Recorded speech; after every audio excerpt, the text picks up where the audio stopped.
Okay, so hello everyone. So today we are going to talk about relational operators.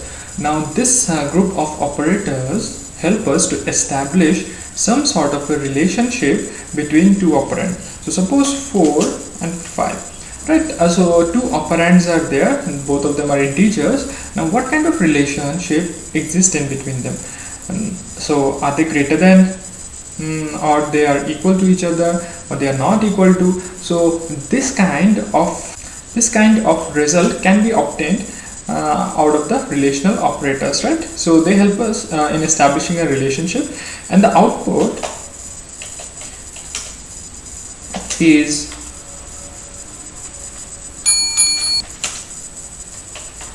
either true or false, right?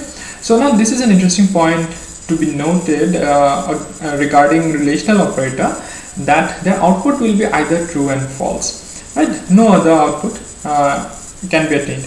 Now the benefit of that is this, that it can be used in conditional statement, right? Now in conditional statement, like if else, we'll talk about it later on.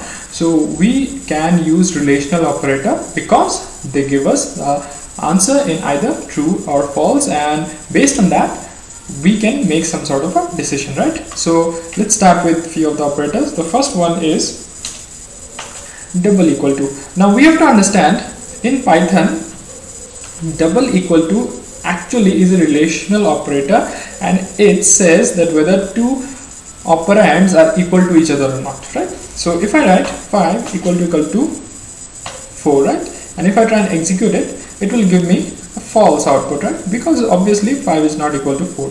But if I change to something of this sort, 5 is equal to 5, and try and execute it, so this will give me true, right? Because obviously they are true. So again, double equal to is actually equal to, and it's a relational operator, right?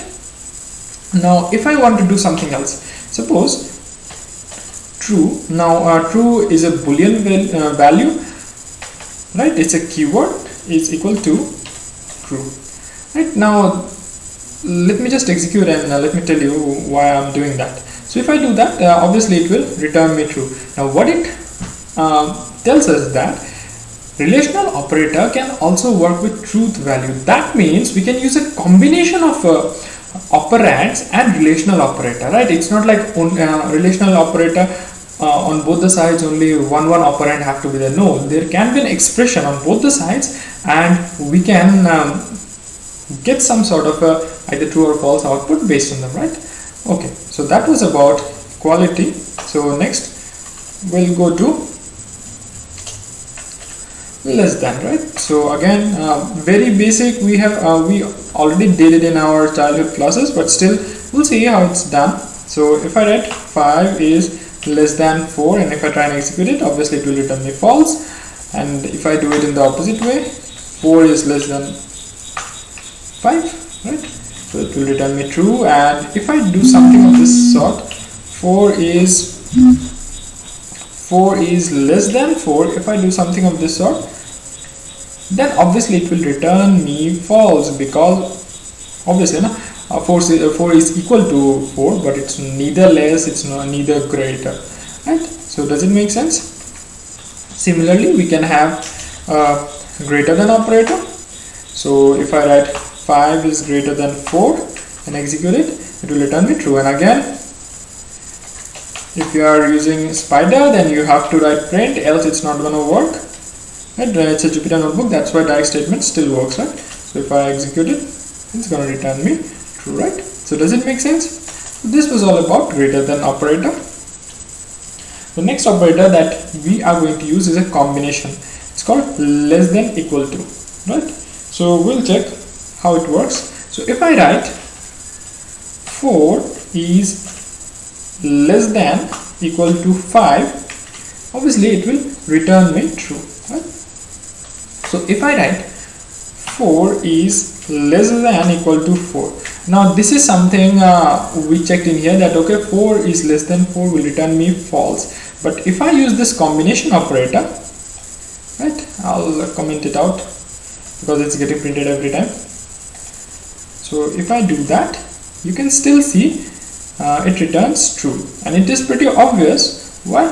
Because it might be the case that 4 is not less than 4, but it is equal to 4, right? So that's why it's returning me true, right? So similarly, as we have a less than equal to, we can have greater than equal to operator true. And if I write 5 is greater than equal to 4, as you know, it will return me true. If I write it in reverse, like 4 is greater equal to 5, if I enter, it's gonna return me false, right? And again, shortcut in Jupyter Notebook, if you want to execute a piece of code, you can use Shift Enter. Normal enter will not work, it will just move you to the next line. Shift Enter can be used, right? Okay, the next operator that we are going to talk is not equal to, right? So it's an exclamation then followed by an equal to, right?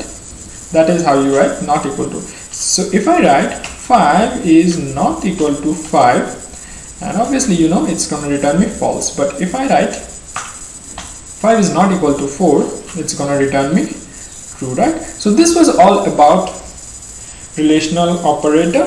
Now what we are going to see is something interesting. It's called a combination.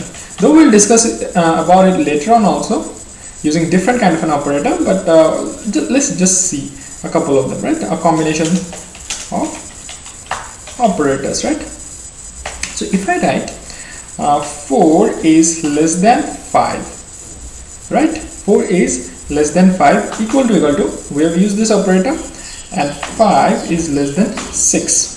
So what do you think the answer will be? Now if you look at the execution, so it will try and execute this one first. Okay, so it will try and see that, okay, whether 4 is less than 5, obviously it will return true, and again this will be also true, and true will return me true, right? Now if I change it, to this, right, that 4 is less than 5 will be true, no problem, but 5 is not greater than 6, so this part will be false and this part will be true. Now if we're trying to equate a true or false, it will always give us false, because true is not equal to false. So I guess that makes sense, right? So next we will move over to assignment operator.